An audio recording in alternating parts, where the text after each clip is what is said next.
നമ്മുടെ ബേസില് അന്ന് ആ ക്യാരക്ടർ ബേസിലിന്റെ എല്ലാരും ചിരിച്ച സാധനമാണ്. അന്ന് ബേസിൽ ആരാണെന്ന് എന്താണോ അധികം ആൾക്കാരിലേക്ക് എത്തിയിട്ടില്ല.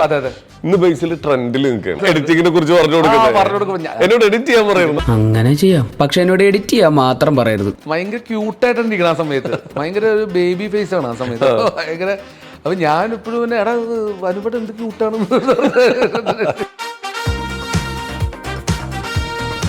അവന്മാര് പണി തുടങ്ങി. ഒന്നും മിണ്ടാരിടാ. ഇല്ല കുഴപ്പമില്ല അവന്മാര്. അത് കുഞ്ഞുങ്ങളായി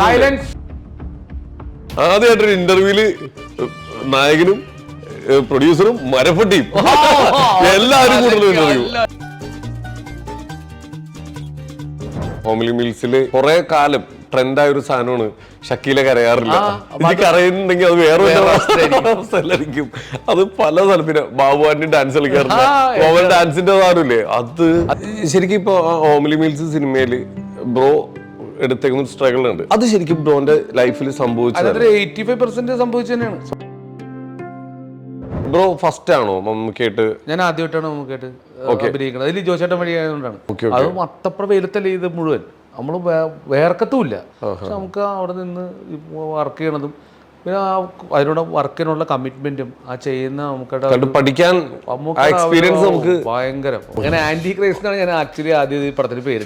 പ്രൊഡ്യൂസർ ചേംബറിൽ ചെന്നിട്ട് ആന്റി ക്രൈസ്റ്റ് എടുക്കാൻ വേണ്ടി ഒരു തരൂലെന്ന് പറഞ്ഞു. ഒരു ഓടി വന്ന് പറഞ്ഞ് ആന്റി ക്രൈസ്റ്റ് കിട്ടൂലട്ടാന്ന് പറഞ്ഞു. ഞാൻ ആകെ മാനസികമായി തളർന്ന്. അപ്പൊ ഞാൻ അവിടെ നിന്ന് പറഞ്ഞ ആന്റപ്പന്റെ അത്ഭുത പ്രവർത്തികൾ പേരിടാൻ പറഞ്ഞു. ഓടിച്ച് സ്പോട്ടില്.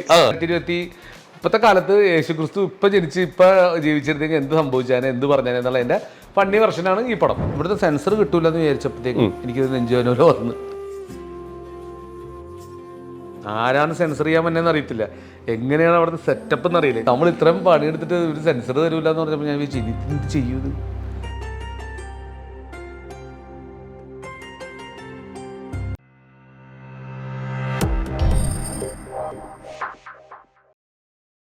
നമസ്കാരം, welcome to Jago space. It's me Sreenath K Janardhanan. അപ്പൊ ഇന്ന് നമ്മുടെ കൂടെ ഒരു അതിഥിയുണ്ട്. അതേ കുറിച്ച് പറയണമെങ്കിൽ മലയാള സിനിമേനെ സ്വന്തം ആവശ്യങ്ങൾക്ക് വേണ്ടി ഉപയോഗിച്ച ആളെന്ന് തന്നെ പറയാം. കാരണം വൃത്തിക്ക് നമ്മളെല്ലാവരും പറയാൻ ആഗ്രഹിച്ച, നമ്മളെല്ലാവരും അനുഭവിച്ച കുറെ കാര്യങ്ങൾ സിനിമാ പ്രേമികളാ നല്ല കറക്റ്റ് ആയിട്ട് സിനിമയെ കൂടി നമ്മളെ കാണിച്ചെന്ന ഒരാളാണ്.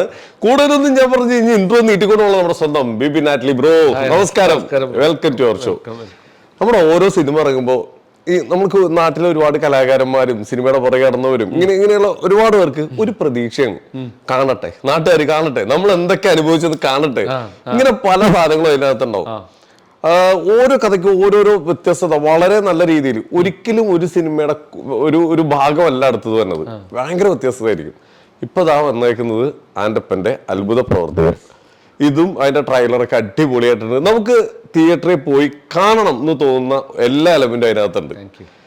എങ്ങനെയാണ് ഇതിലേക്ക് എത്തിയത്? അതിൽ നമുക്ക് തുടങ്ങാം. ആന്റപ്പന്റെ അത്ഭുത പ്രവർത്തകർ ആക്ച്വലി ഞാനൊരു ഐഡിയ നേരത്തെ എനിക്കുണ്ടായിരുന്നു. ഈ ഫോട്ടോച്ചിൽ നമ്മുടെ പച്ചാളം ഭാഗത്തൊക്കെ ആൾക്കാർ മാർട്ടിൻ എന്നാണ് പേരെങ്കിൽ ആൾക്കാരെ മാട്ടി എന്നല്ലേ. അതുപോലെ തന്നെ ആന്റണി എന്നാണെങ്കിൽ ആന്റി എന്ന് വിളിക്കും, ഫ്രാങ്ക്ലിൻ ആണെങ്കിൽ ഫ്രാഞ്ചി എന്ന് വിളിക്കും. അതെ, സെബാസ്റ്റ്യനെ സെബാട്ടി എന്ന് വിളിക്കും. അപ്പൊ അതായത് അങ്ങനെ ഒരു സ്ഥലത്ത് ഞാൻ ആലോചിച്ചപ്പോൾ ഒരു ആൾക്ക് ആന്റണി എന്ന് പേരുള്ള ഒരാൾക്ക് ഒരു സമയത്ത് അയാൾക്ക് തോന്നണേ അയാൾ കർത്താവാണെന്ന്, ക്രൈസ്റ്റാണെന്ന് തോന്നണേ. അപ്പൊ ആന്റണി എന്നുള്ള ആൾക്ക് തോന്നി, അയാൾ പറയണത് ഞാൻ കർത്താവാണ്. അപ്പൊ അയാൾക്കുറച്ച് ശിഷ്യന്മാർ വേണം. പണ്ടത്തെ കാലത്താണെങ്കിൽ ശിഷ്യന്മാർ കിട്ടും, പണിക്ക് നമ്മൾ വിളിച്ചിട്ട് ഒരു ആൾക്കാർ കിട്ടണില്ല. അപ്പൊ അങ്ങനെയൊക്കെ സമയത്ത് ഇയാൾ 12 പേര് തപ്പി ഇറങ്ങണയാണ്. അപ്പൊ ഈ ആന്റണിക്ക് ഇടക്ക് തോന്നുമല്ല ക്രൈസ്റ്റ് ആണെന്ന്. അങ്ങനെ ആന്റി എന്നാണല്ലോ ആന്റണി വിളിക്കുന്നത്. അപ്പൊ ആന്റി ക്രൈസ്റ്റ് ആയിരുന്നു നാട്ടുകാർ പറയാൻ തുടങ്ങി. അങ്ങനെ ആന്റി ക്രൈസ്റ്റ് ആണ് ഞാൻ ആക്ച്വലി ആദ്യം ഈ പടത്തിന് പേരിട്ടത്. പക്ഷെ നമുക്ക് അതിവിടെ കൊടുക്കത്തില്ല.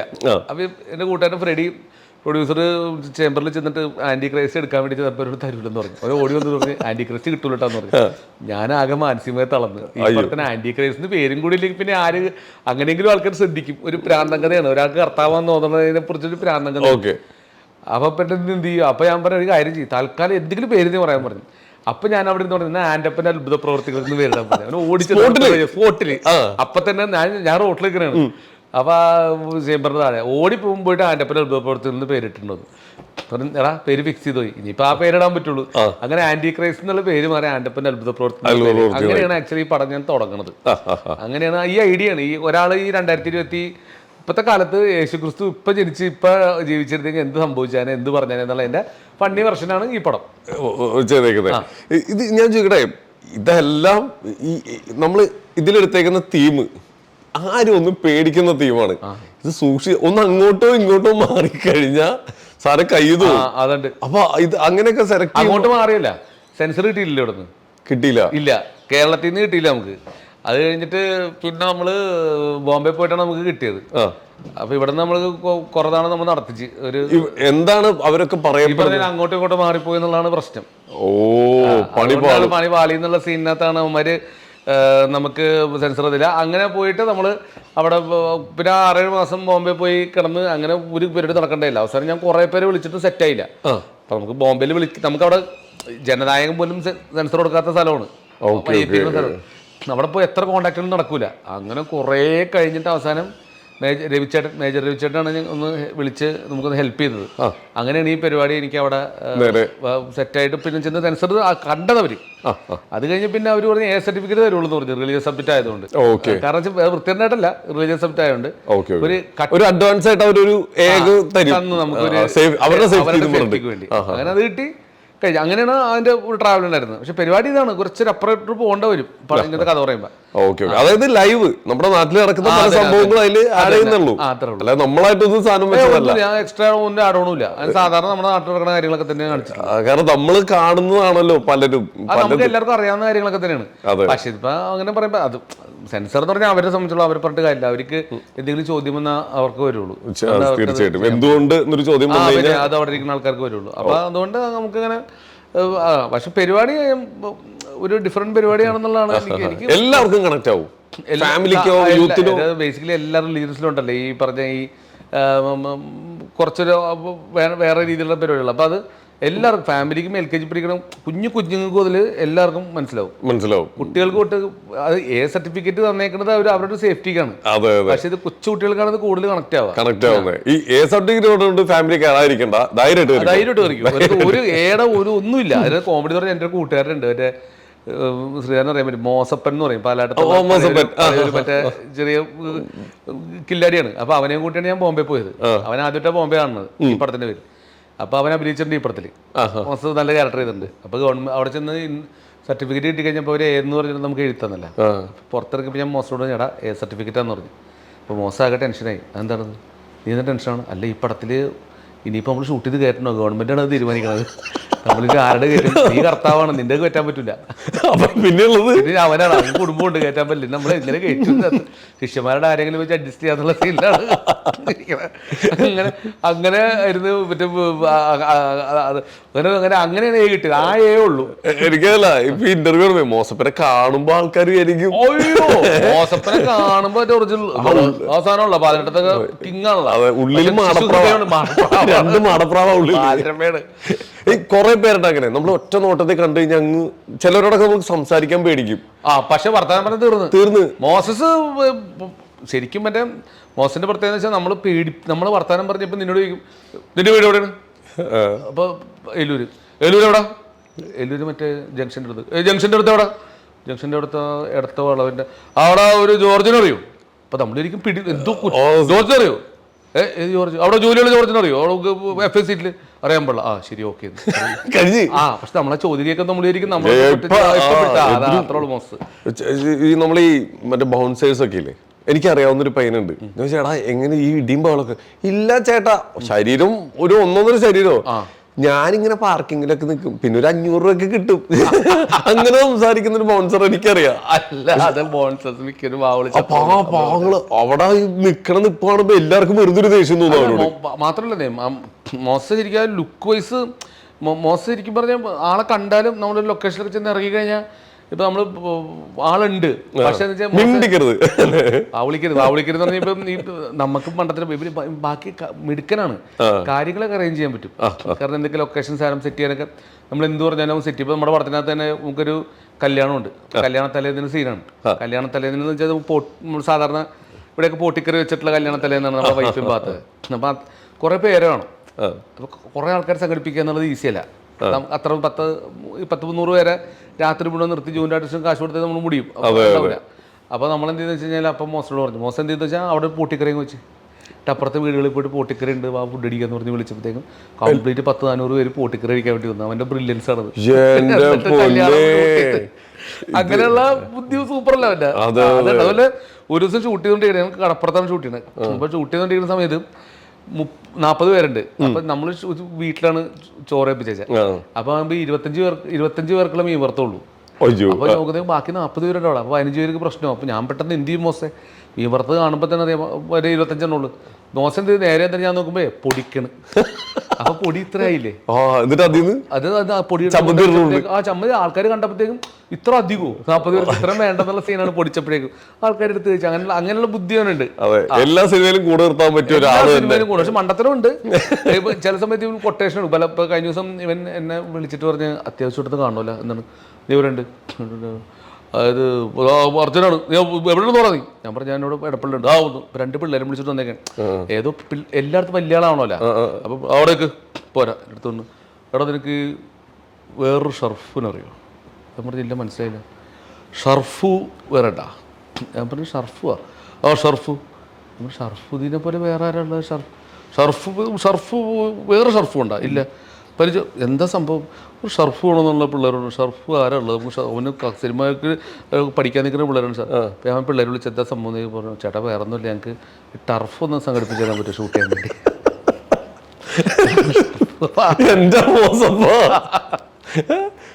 അങ്ങനെയുള്ള വ്യത്യസ്തമായ ചില കാര്യങ്ങളൊക്കെ ബ്രോന്റെ സിനിമയിൽ വരുന്ന മിക്കതും ലൈവായിട്ട് കണ്ടേക്കുന്നതും അനുഭവിച്ചേക്കുന്ന കാര്യങ്ങളാണ്. നമ്മുടെ കൂട്ടുകാരന്മാരൊക്കെ തന്നെയാണ് നമ്മുടെ ചുറ്റുള്ള ഈ നമ്മളെല്ലാ നാട്ടിലും ഉണ്ടാവുമല്ലോ ഇതുപോലത്തെ കുറെ കഥകൾ. നമ്മൾ പറയില്ലേ അങ്ങനത്തെ ഇഷ്ടം പോലെ ഉണ്ട്. ഇപ്പൊ ഈ ബിഗ് ബോസ് എന്നൊക്കെ പറയുമ്പോ ഇവിടെ ഒരു ക്യാമറ വെച്ചേക്കണ്ടല്ലോ, ആൾക്കാർ ചിരിച്ചേരെ എന്ന് പറയില്ലേ. ഞാൻ പറയാം ആൻഡപ്പന്റെ ഷൂട്ടിങ്ങിന് മേക്കിംഗ് ഷൂട്ട് ചെയ്തിട്ട് പടത്തിന് മുമ്പ് നെറ്റ്ഫ്ലിക്സിൽ വെക്കുക. പടത്തിനൊക്കെ ചിലപ്പോൾ വന്നു. കാരണം ഇവന്മാർ അത്രയും ഭ്രാന്തന്മാരാണ്. എല്ലാ മാനസിക രോഗികളാണ്. 12 ശിഷ്യന്മാരുണ്ട്. 12 എണ്ണത്തിനും ശരിക്കും പറഞ്ഞാൽ നേരെ കൊണ്ട് നമുക്കൊരു നല്ല മെന്റൽ ഹോസ്പിറ്റലിൽ കൂടെ നിർത്തി കഴിഞ്ഞാൽ അവർക്ക് കോളാണ്. അതുപോലത്തെ കിളിപോയ 12 എണ്ണത്തിനാണ് എന്റെ കൂട്ടുകാരന്മാരാണല്ലോ. അപ്പൊ എല്ലാവരും കൂടുതൽ മാനസിക രോഗികളെ പിടിച്ച എല്ലാത്തിനും ഭ്രാന്തായിരുന്നു. കൂടുതൽ പുറത്തോട്ട് അയ്യോ എന്റെ പൊന്നു എടാ ഒരു മിനിറ്റ് എന്താ പേര്? കൂട്ടുകാരനാണ്. അതിന് ചെറിയ പ്രശ്നമുണ്ട്. അതുകൊണ്ടാണല്ലോ അവൻ ഈ പടം പ്രൊഡ്യൂസ് ചെയ്തത്. അവനിലേക്ക് പോയടാ ഒന്നും ചോദിക്കാം. കണ്ടോ മരപ്പെട്ടി അവർക്ക് ഇഷ്ടപ്പെടാത്ത സബ്ജക്ട് പറഞ്ഞു നമ്മള്. എന്താണ് പിന്നെ ഒച്ചണ്ടാക്കണ ഒരു മരപ്പെട്ടി? ആദ്യമായിട്ടൊരു ഇന്റർവ്യൂല് നായകനും പ്രൊഡ്യൂസറും മരപ്പെട്ടിയും എല്ലാവരും കൂടുതൽ ഇതിലേക്ക് വരട്ടെ. നമ്മുടെ ആൻഡപ്പന്റെ അത്ഭുത പ്രവൃത്തികളിലേക്ക് വരട്ടെ. ഇപ്പൊ ഇതില് ഫണ്ണാണ്, നമ്മൾ ഫണ്ണും ഉണ്ടാവും, പിന്നെ സീരിയസ് മാറ്റർ ഉണ്ടാവില്ല. എന്നാലൊരു 70% to 85% ഫണ്ണാണ്. ഓക്കെ, നമുക്ക് ഈ ട്രailerൽ കാണുമ്പോൾ നമ്മളെല്ലാരും പറയും ഏറ്റവും ബെസ്റ്റ് പോർഷൻ നോക്കിയിട്ടായിരിക്കും നമ്മൾ ട്രailerൽ വരുന്നത്. പക്ഷേ നമുക്കത് കാണുമ്പോൾ അറിയാം എല്ലാരും 100ലാണ് നിൽക്കുന്നത്. ഒരു സ്ഥലത്തൊരു ഡൗൺ വന്നിട്ടില്ല. അപ്പൊ ബെസ്റ്റ് പോർഷൻ അല്ല ഇട്ടേക്കണത്. അല്ല അപ്പൊ ഒരു കണ്ടിന്യൂറ്റി എന്തായാലും അതിൽ കാണും എന്ന് നമുക്കറിയാം, കാണുന്നവർക്ക് മനസ്സിലാവും. അപ്പൊ ഈ പടം ഫുൾ ഓണിൽ തന്നെ നിൽക്കുന്നത്. അപ്പൊ അങ്ങനെയാണെങ്കിൽ ഇത് ഇപ്പൊ നേരത്തെ നമ്മൾ പറഞ്ഞ പോലെ ഈ കഥ പറയുമ്പോഴും നരേറ്റ് ചെയ്യുമ്പോഴും അത് അവർ കേട്ടപ്പോഴും ഇതിന്റെ ലൊക്കേഷനും എല്ലാം കൂടി ഒന്ന് എടുത്തു കഴിഞ്ഞാൽ കീട്ടിലെ പരിപാടിയാണ്. അടിപൊളിയായിട്ട് ടൂർ ടൂർ സിനിമ ഷൂട്ടിംഗ് ആണെന്ന് തോന്നിയിട്ടില്ല. ചേട്ടന്റെ കൂടെ വർക്ക് ചെയ്തവര് പറഞ്ഞിട്ടുണ്ട് പണിയെടുക്കണേ പുള്ളിയുടെ കൂടെ പണിയെടുക്കണം. ഒന്ന് സ്ട്രെസ് ഉണ്ടാവില്ല, 2 സിനിമ പഠിക്കുക, എല്ലാ സൈഡും പഠിക്കാന്ന് പറയും. നമ്മൾ ടൂറാണല്ലോ ആക്ച്വലി. നമ്മള് നമ്മുടെ കൂട്ടുകാരെ കൂടി ഒരു ടൂർ പോണതിന്റെ കൂട്ടത്തിൽ പടം പിടിക്കണം.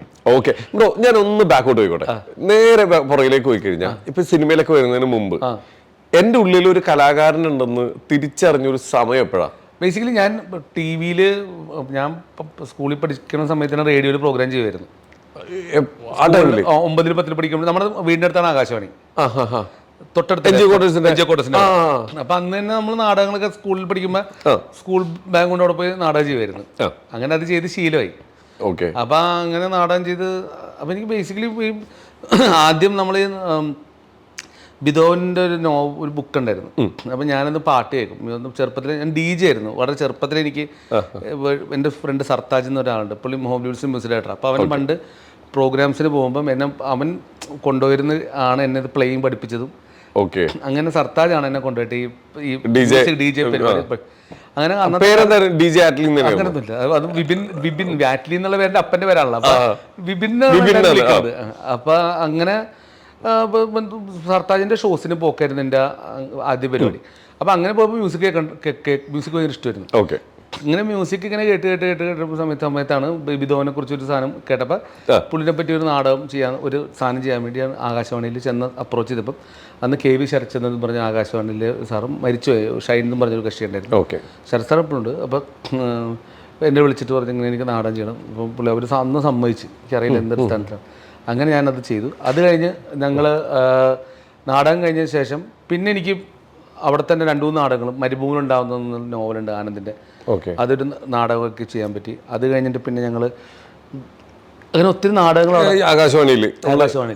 അപ്പോൾ എനിക്ക് സൗണ്ട് ചെയ്യാൻ ഇഷ്ടമാണ്. ഈ നമ്മളെ പണ്ട് നാടകങ്ങൾ ഇപ്പോൾ യുദ്ധം, അപ്പോൾ നമ്മൾ ഈ സേവിങ് പ്രൈവറ്റ് റയറിനൊക്കെ നമ്മൾ സൗണ്ട് എടുത്തിട്ട് ബാക്കിൽ വോറൊക്കെ ഇട്ടിട്ട് ഡ്രാമയിൽ കറക്റ്റ് വോർ ഫീലിംഗ് ഒക്കെ ഉണ്ടാക്കി. അപ്പോൾ അന്ന് ആകാശവാണിയിൽ 7:30-ക്കൊക്കെയാണ്, ബാങ്ക് വിളിക്കുന്നത് 7:50-നാണ്. അപ്പോൾ ഞങ്ങളുടെ വീട്. അപ്പം നാടകം 7:30. അപ്പോൾ 7:30 ഞാൻ നാടകം ഇട്ടിട്ട് കൃത്യം ഞാൻ ആകാശവാണിയിൽ 7:50-ന് 55 സമയമാകുമ്പോൾ കറക്റ്റ് ബാങ്ക് വിളിക്കുന്ന തൊട്ട് മുമ്പേ റെക്കോർഡ് ചെയ്ത് വെക്കും. ഇവിടെ മിണ്ടരുത്, ഇപ്പം പള്ളിയിൽ എല്ലായിടത്തും ബാങ്ക് വിളിക്കുന്നു പറയും. അത് നാടകത്തിലാണ് പറയണേ. അപ്പോൾ വീടുകളിലെല്ലാം രാവിലെ വെക്കും സമയത്ത് കേരളത്തിലെ എവിടെയൊക്കെയാണ് ആകാശവാണി FM ഉണ്ടോ അവിടെയൊക്കെ ബാങ്ക് വിളിക്കും. അപ്പോൾ ഞാൻ അന്നത്തെ ഐഡിയാസ് അതെനിക്ക് ഭയങ്കര, ഞാൻ ആലോചിച്ചത് റൈറ്റ് ടൈമിങ്ങിൽ ഒരു ലൈവ് ഫീൽ കൊടുത്താൽ എങ്ങനെ ഉണ്ടാവും. അങ്ങനെയാണ് ഞാൻ നാടകങ്ങൾ ചെയ്തുകൊണ്ടിരുന്നത്. എനിക്ക് ഭയങ്കര അത് ആകാശവാണി കഴിഞ്ഞപ്പോഴാണ് ഞാൻ നേരെ ശിവൻ സ്റ്റുഡിയോയിൽ സിനിമാറ്റോഗ്രഫി പഠിക്കാൻ വേണ്ടി സന്തോഷ് സാറിൻ്റെ അച്ഛൻ ശിവൻ സാറിൻ്റെ കീഴിൽ പോയി. ട്രിവാൻഡ്രത്ത് ശിവൻ സാറിന്. അതിനിടയ്ക്ക് അതിനിടയ്ക്ക് ഇവിടെ ചെറിയ ആഡ്സ് ചെയ്യുമായിരുന്നു. പരസ്യം അന്ന് അത് ഇതുപോലെ തന്നെ 10 പഠിക്കുന്ന സമയത്ത് ഞാനിങ്ങനെ ഈ എളയത്ത് രാജ പുള്ളിനെ നമ്മളെ പണ്ട് സിറ്റി കേബിൾ എന്നൊരു ചാനലുണ്ട്, അവിടെ ചെന്ന് ഞാൻ എളയത്ത് രാജ ഒരാളെ ഒരു പരിചയം എനിക്കില്ല. പുള്ളി ഒരു നല്ല മനുഷ്യൻ. എന്താണ് ഞാൻ പറഞ്ഞിങ്ങനെ ആൽബർട്സിൽ ഇതാണ്. അപ്പോൾ അത് വന്നിട്ട് പരിപാടി ചെയ്യണം എന്ന് പറഞ്ഞു. എനിക്ക് പ്രൊമോ ചെയ്യാനറിയോ? അപ്പം വർത്താനം പുള്ളി എനിക്ക് ഇഷ്ടപ്പെട്ടു. പുള്ളി ക്യാമറ എടുത്ത് പ്രൊമോ ചെയ്തോളാം പറഞ്ഞു. അങ്ങനെ ഞാൻ സിറ്റി കേബിളിൽ പ്രൊമോ ചെയ്ത് തുടങ്ങി. അങ്ങനെയാണ് ഞാനിത് ഷൂട്ടിങ് അങ്ങോട്ട് ചെയ്യണത്. അങ്ങനെ അറിയത്തില്ല അതിനെ പറ്റിയൊന്നും. അങ്ങനെ ചെയ്ത് കഴിഞ്ഞിട്ടാണ് സിവിൽസിൽ പോയി. പിന്നെയാണ് നമ്മുടെ ഫസ്റ്റ് TV ഷോ ഇന്റർവൽ. പിന്നെ നമ്മുടെ TV-യിൽ ഞാനൊരു ഷോ ചെയ്തിരുന്നു, ഇന്റർവൽ എന്ന് പറഞ്ഞിട്ട്. അതിനെക്കുറിച്ചാണ് ഹോംലിവിൽ സിനിമ. അപ്പോൾ ആ ഷോ വന്നു, അത് തുടങ്ങി. അതും നമുക്ക് വന്നങ്ങനെ നിന്നങ്ങനെ ചെയ്ത് TV ഷോ കഴിഞ്ഞ് പിന്നെ ഇതിലോട്ടൊക്കെ. ശരിക്കും ഇപ്പോൾ ഹോംലി മീൽസ് സിനിമയിൽ ബ്രോ എടുത്തേക്കുന്ന ഒരു സ്ട്രഗിൾ ഉണ്ട്, ഒരു ആസ് എ ക്യാരക്ടർ. ആ ക്യാരക്ടർ അതിൽ കൂടി പോകുന്നത് പലവരുടെ ടെൻഷനിൽ കൂടിയാണ്. അത്രയും അത് ശരിക്കും ബ്രോന്റെ ലൈഫിൽ സംഭവിച്ചത് 85% സംഭവിച്ചതാണ്. അതെ എന്റെ പൊന്നെ, അത് ഭയങ്കര ടെൻഷനുള്ള സംഭവിച്ച നെഗറ്റീവ്. അതിനും വലിയ ടെൻഷൻ അനുഭവിച്ച സംഭവങ്ങളുണ്ട്. പക്ഷെ ആ പടത്തിലല്ലാതെ പക്ഷെ ആ പടത്തിലെ സമയത്ത് അങ്ങനെ പിന്നെ അതൊരു ത്രില്ലുമായിരുന്നു കേട്ടോ. അത് ടെൻഷനപ്പുറത്തേക്ക് നമുക്കൊരു എന്റർടൈൻമെന്റും ആയിരുന്നു. അന്നത്തെ കാലത്ത് നമ്മൾ TV ഷോ എന്ന് പറഞ്ഞാൽ വലിയ എളുപ്പമല്ല. തീർച്ചയായിട്ടും. മാത്രമല്ല പാലഘട്ടത്തിലെ കംപ്ലീറ്റ് അറിവുകളാണ് നമ്മുടെ ഷോയിൽ അഭിനയിക്കുന്നത്. ശരിക്കും അങ്ങനെ അങ്ങനത്തെ അവന്മാരും കോമഡി അന്നെന്ന് പറഞ്ഞാൽ കോമഡി ഷോയിൽ അഭിനയിപ്പിക്കണം എന്ന് വെച്ചാൽ കംപ്ലീറ്റ് മിമിക്രി ആർട്ടിസ്റ്റുകൾ അല്ലെങ്കിൽ ആർട്ടിസ്റ്റുകളാണ്. നമ്മൾ അങ്ങനെയില്ല, കംപ്ലീറ്റ് നമ്മുടെ പാലഘട്ടത്തെ കൂട്ടുകാരന്മാർ മാത്രമേ എല്ലാം മറ്റേ നമ്മുടെ കംപ്ലീറ്റ് ആദ്യമായിട്ട് ക്യാമറ കാണുന്നവര് ആദ്യമായിട്ട് ക്യാമറ ഇടിച്ച് പൊളിക്കുന്ന ടീമാണ്. അവരക്കത്തിന് വെച്ചിട്ടാണ് പരിപാടി നടത്തുന്നത്.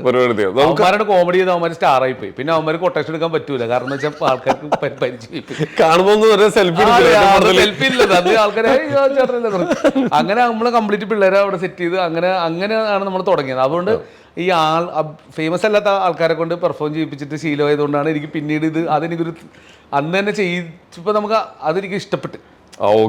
ലൈവ് സാധനം അതിൽ നിന്നാണ് പിടിച്ചത്. അവര് തന്നെ അങ്ങനെ പിടിച്ചപ്പോൾ എനിക്ക് തോന്നുന്നത് അത് ഇവരെ കൊണ്ട് തമാശ ചെയ്യിക്കാൻ പറ്റുമെന്ന് ആരും. അന്ന് ആ ഷോ ഭയങ്കര ഹിറ്റായിരുന്നു. പക്ഷെ രസം വെച്ചാൽ അന്ന് ഭയങ്കര ഡിഫറെൻ്റ് ആയിരുന്നു ഷോ. അപ്പം ഇവരാരും ഒരു തമാശ പരിപാടിയോ അഭിനയിക്കുകയോ ജീവിതത്തിൽ അങ്ങനത്തെ ആൾക്കാരോ അല്ല.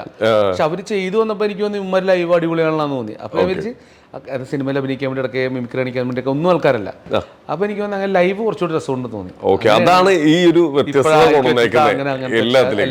ശരിക്കും ബ്രോന്റെ ഒരു സ്റ്റാർട്ടിംഗ് എന്ന് പറഞ്ഞു കഴിഞ്ഞാൽ കൂട്ടുകാരന്മാരുടെ ആ ഒരു സപ്പോർട്ട് തന്നെയാണ്.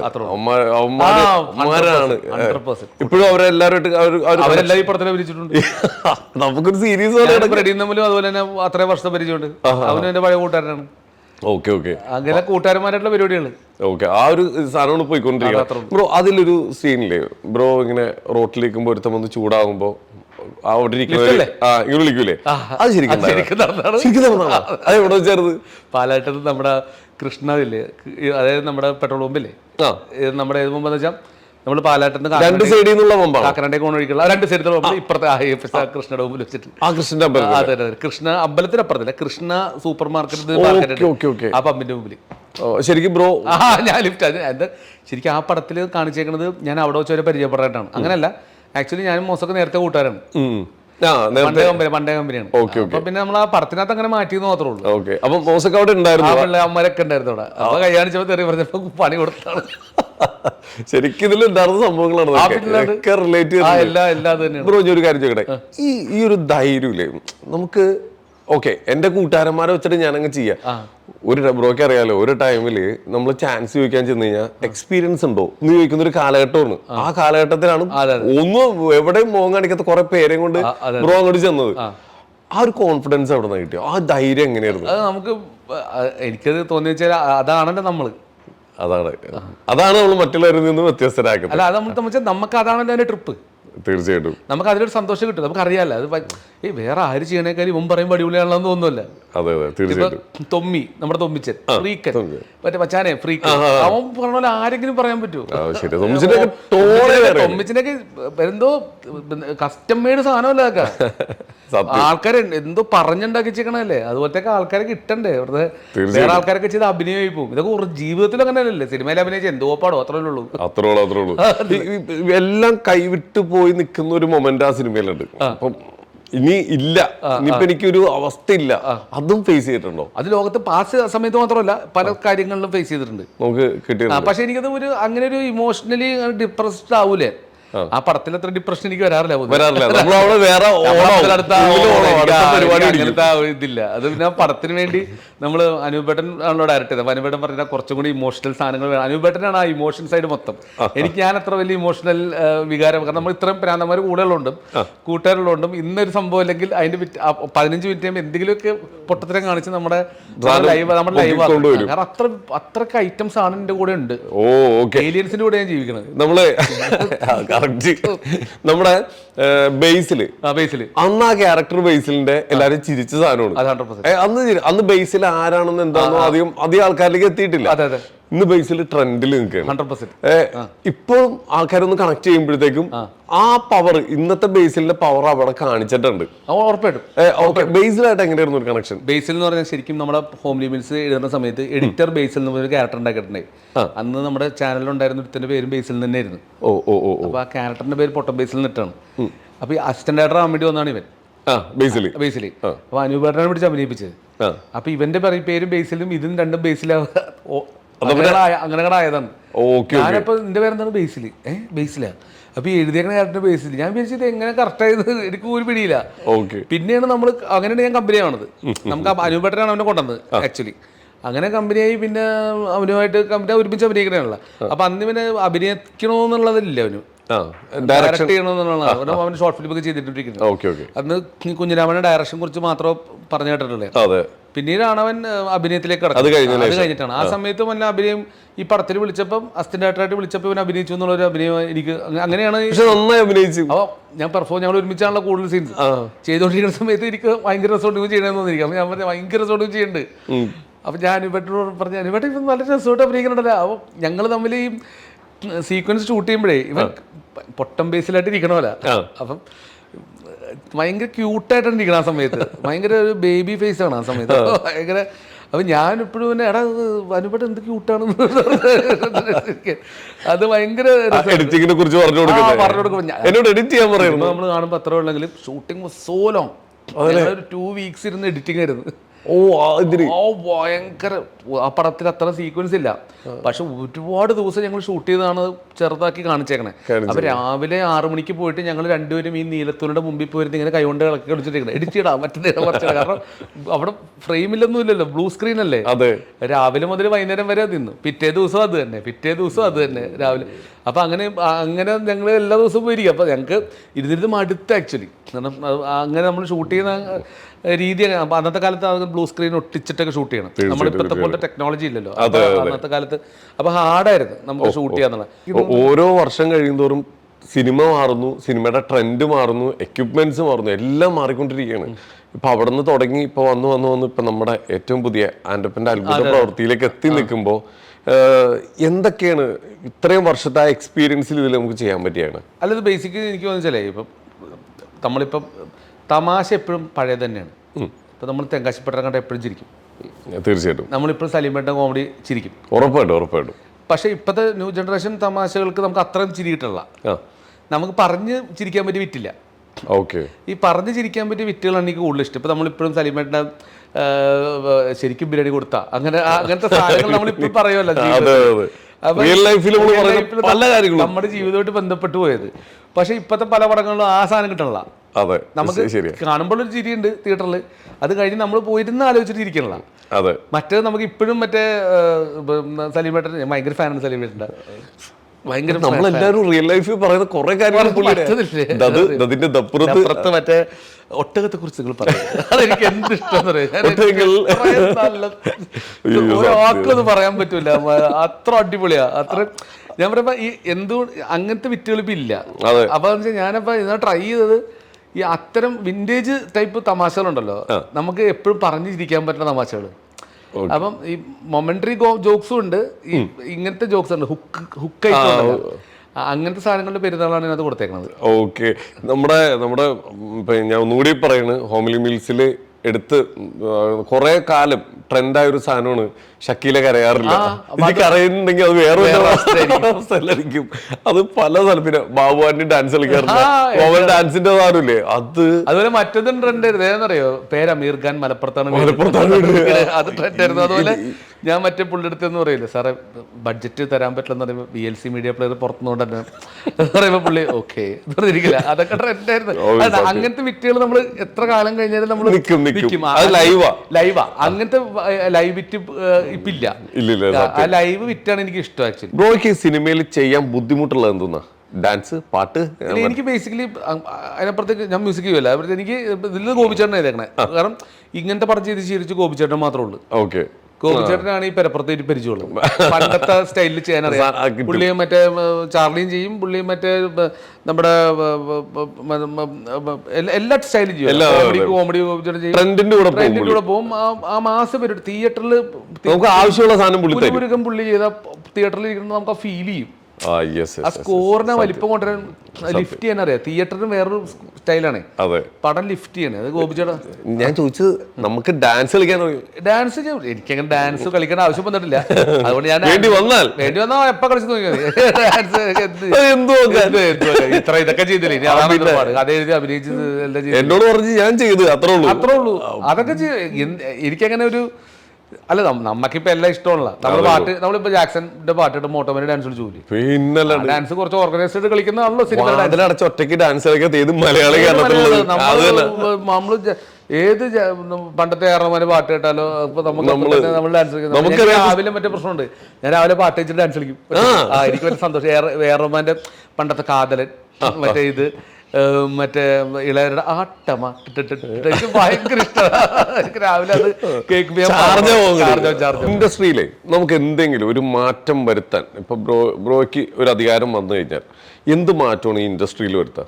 എനിക്ക് തോന്നുന്നത് ഈ ഇൻഡസ്ട്രിയിൽ മാറ്റം വരുത്തുന്നതിനെ കുറിച്ചല്ല, നമ്മൾ പടങ്ങൾ വരുമ്പോൾ കുറച്ച് നമ്മൾ തിയേറ്റേഴ്സ് പുതിയ ആൾക്കാരുടെ പടങ്ങൾക്ക് ഇവരെന്ത് ചെയ്യുന്ന രാവിലെ 10 മണി കൊണ്ട് ഷോ ഇടും. ഈ കോട്ടയത്തൊക്കെ 10 മണിക്ക് അല്ലെങ്കിൽ ഫോറം മാളിൽ കൊണ്ട് രാവിലെ 10 മണിക്ക് ഷോ ഇട്ടിട്ട് ഒരു കാര്യമില്ല. അത് വലിയ പടങ്ങൾ പോയിട്ട് ഷോ ഇട്ട് കഴിഞ്ഞാൽ വലിയ സൂപ്പർ സ്റ്റാറിൻ്റെ പടമോ അല്ലെങ്കിൽ ഇപ്പോൾ തമിഴിൽ നിന്നൊക്കെ തന്നെ വലിയ മറ്റേ എങ്ങനെ വന്നാലും 10 മണി ആ ഷോ രാവിലെ ഇട്ട് കഴിഞ്ഞാൽ ആൾക്കാർ കയറിക്കോളും. ഇതിന് ഈവനിങ് ഷോസ് കൊടുക്കണം. അപ്പോൾ തിയേറ്ററുകാർ അങ്ങനെ സഹകരിച്ചാൽ മാത്രമേ ഈ ബാക്കിയുള്ള ചെറിയ പടങ്ങൾക്ക് ചിലപ്പോൾ നല്ല പടം ഇരിക്കും. ഇത് കാണാണ്ട് പോകണമെന്ന് വെച്ച് കഴിഞ്ഞാൽ ഈ രാവിലെ കൊണ്ടിടും. ആരാണ് രാവിലെ ചൊവ്വാഴ്ച രാവിലെ 10 മണിക്ക് സിനിമയ്ക്ക് പോകണം? ജോലിക്ക് പോകുന്ന ആൾക്കാരും പോകത്തില്ല, ആരും പോകത്തില്ല.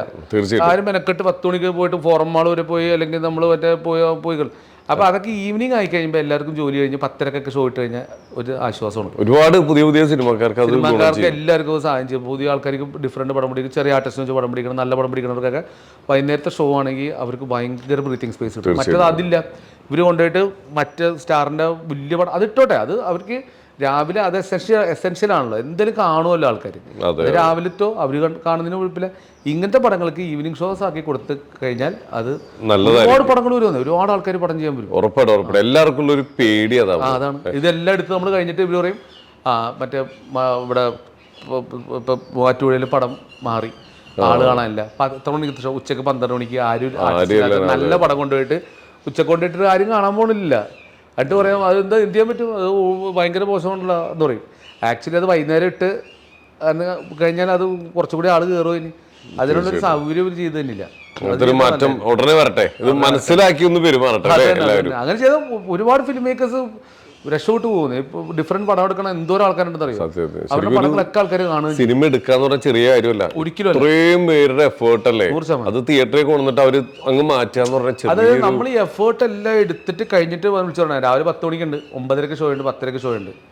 നമ്മൾ എന്ത് ഈ പണിയെടുത്ത് മുഴുവൻ വെറുതെ പോയില്ലേ. നമ്മൾ ഈ കിടന്ന മാർക്കറ്റിംഗ് മുഴുവൻ പോസ്റ്റർ എല്ലാം ഒട്ടിച്ചെല്ലാം കഴിഞ്ഞിട്ട് വൈകുന്നേരം ഇപ്പം നമ്മൾ എന്താ ദിവസം തിങ്കളാഴ്ച രാവിലെ 11:30 ഷോ ഉണ്ട്. ആരാണ് തിങ്കളാഴ്ച രാവിലെ 11:30 പോകുന്നത്? ഒരിക്കലും. പ്രത്യേകിച്ച് നമ്മളിപ്പോൾ ഈ സിനിമ തന്നെ അല്ലെങ്കിൽ വേറെ സിനിമകൾ. അപ്പോൾ ഞാൻ അതെനിക്ക് അത് മാറ്റം വന്നാലേ അതിലേക്ക് വന്നാൽ മാത്രമേ നമുക്ക് ഇങ്ങനത്തെ പടം തന്നെ ഞാൻ പറഞ്ഞാൽ എൻ്റെ പടം വിട്ടേക്ക്. ഒരുപാട് ആൾക്കാർക്ക് പടം പിടിക്കാൻ ഒരു ധൈര്യം, പ്രൊഡ്യൂസർക്ക് ഒരു ധൈര്യം വരും. ഒരു പുതിയൊരു കഥ പറഞ്ഞു കഴിഞ്ഞാൽ ഓക്കെ നമുക്ക് വൈകുന്നേരം ഷോ ഉണ്ട്, അപ്പോൾ പടം കയറിക്കോളും. അത് കഴിഞ്ഞിട്ട് അഭിപ്രായം വരുമ്പോൾ ഓട്ടോമാറ്റിക്കലി ഇവർ ഷോസ് കൂട്ടും. അതിനുള്ളൊരു സ്പേസ് ഉണ്ടാക്കി കൊടുക്കേണ്ടതാണ് ആക്ച്വലി. ഓക്കെ, അതായത് എത്രയും പെട്ടെന്ന് അങ്ങനത്തെ തീരുമാനങ്ങളൊക്കെ ഉടനെ വരട്ടെ. ഇപ്പൊ നമ്മള് മമ്മൂക്കായിട്ടുള്ള എക്സ്പീരിയൻസ് ഒക്കെ കുറെ ഇതിൽ പറഞ്ഞായിരുന്നു.